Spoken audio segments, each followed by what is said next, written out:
વડોદરાની વાત કરવામાં આવે તો વડોદરા શહેરમાં દશામાના પવિત્ર પર્વની શરૂઆત થઈ ચૂકી છે, ત્યારે દશામાની મૂર્તિઓના વિસર્જન માટે પાલિકા દ્વારા તૈયારી કરવામાં આવેલ કૃત્રિમ તળાવોની બિસ્માર હાલત સામે આવી છે।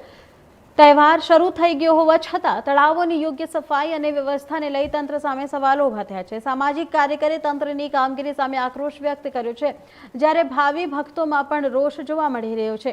શહેરમાં 4 ઝોનના સ્થળોએ બનાવવામાં આવેલા કૃત્રિમ તળાવોમાં હજુ સુધી પૂરતી સફાઈ અને જરૂરી વ્યવસ્થાઓ કરવામાં આવી ન હોવાના આક્ષેપો સામે આવ્યા છે। તો તહેવાર શરૂ થઈ ગયો હોવા છતાં પણ તળાવોની બિસ્માર સ્થિતિ યથાવત જોવા મળતા ભક્તોમાં પણ નારાજગી જોવા મળી રહી છે।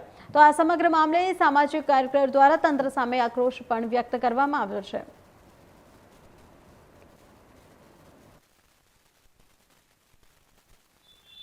વડોદરા શહેરની અંદર આ ચોમાસાની અંદર જે પ્રકારે વડોદરાનું ખાડોદરા નામ સાર્થક કરવામાં પાલિકાએ જે મહત્વનો ભાગ ભજવ્યો છે, તમે વડોદરા શહેરનો એક રોડ એવો નહીં હોય જેની અંદર તમને 15-20 ફૂટે ખાડો ના મળે।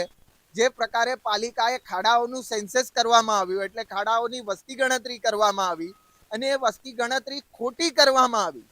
પાલિકાએ જે આંકડા આપ્યા એના કરતા તો 50 ગણા ખાડા વડોદરા શહેરની અંદર છે।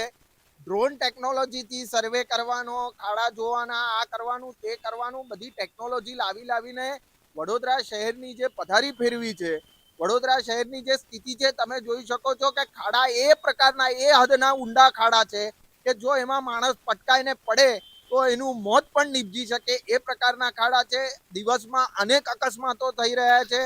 એવા સંજોગોમાં પાલિકાનું આ રેડિયા તંત્ર જે પ્રકારે કામ કરી રહ્યું છે, માત્ર ને માત્ર કોન્ટ્રાક્ટરોને કમાવા માટેનો આ કિમિયો ચલાવી રહ્યું છે।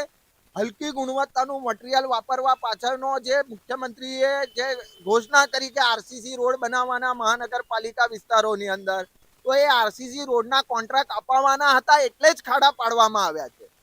બાકી વડોદરા શહેરની આવી ખરાબ પરિસ્થિતિ આના પહેલા થઈ નથી। આ લોકો જ્યારથી આવ્યા છે સત્તામાં અને જે અધિકારીઓ છે એ અધિકારીઓના લીધે જ આ પરિસ્થિતિ છે। વડોદરા શહેર ત્રાહિમામ પોકારી ચૂક્યું છે અને હવે ખાડામાં તો એટલા બધા ઘાતક થઈ ગયા છે કે કદાચ એવું બને કે એકાદ એક સિઝનમાં લોકોના હાડકા એવા ઢીલા થઈ જાય કે વડોદરા શહેરના કોર્પોરેશનને જે લોકો છે એમને ઇન્સ્યોરન્સ પોલિસી આપવી પડે મણકાના ઓપરેશન કરાવવા માટે। એટલે આ પ્રકારનું તંત્ર બંધ કરવું જોઈએ અને ક્યાંક ને ક્યાંક જનતાના કામોમાં રસ દાખવીને વ્યવસ્થિત કામ કરો। ક્યાંક ને ક્યાંક લોકો હેરાન થઈ રહ્યા છે।